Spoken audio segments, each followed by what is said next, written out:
Even so, Adam on Dayaman, the doctrine is that all the prophets will deliver their keys to Adam, and then Adam will ultimately then deliver the keys to Christ, and Christ will inherit those keys from Michael, the prince of this world.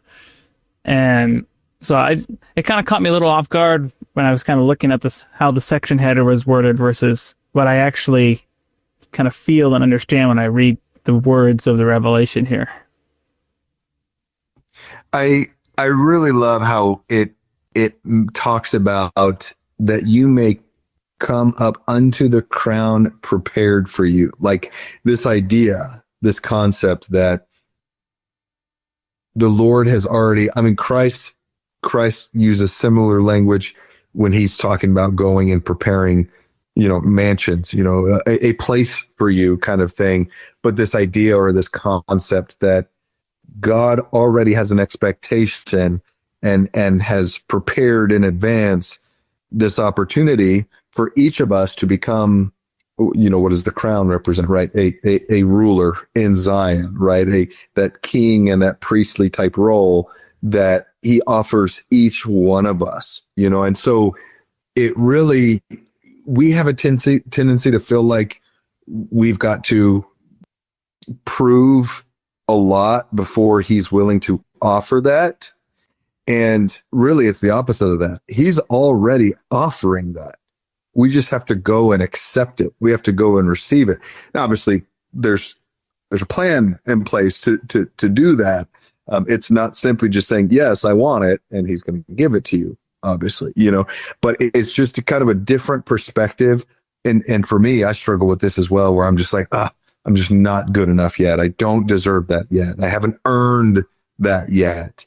And of course, all of that's wrong. All of that is the wrong way to think. Like, we will never earn it. We will never do enough to justify ourselves, right? But the crown, the glory, the opportunity is already prepared for you. It's already there. You just have to yoke yourself to the Savior and abide his principles and in his path, and you have it. It's there already waiting for you. And I just love the perspective. It's a different perspective. And I just love how optimistic, how positive, how hopeful it is than how we normally look at the glory we want to obtain.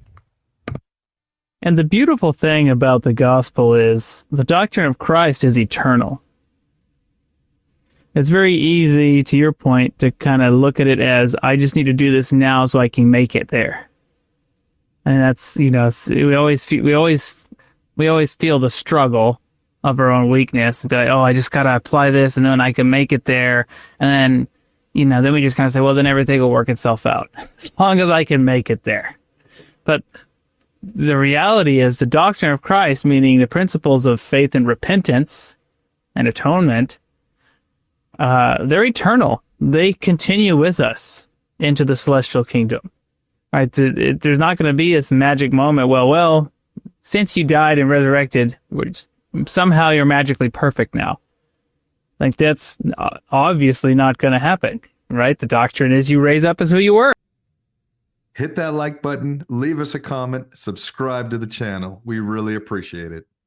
They may seem like little things, but liking, commenting, it helps the algorithm push our content out to more people. So it's our small way of sharing the gospel in a social media age.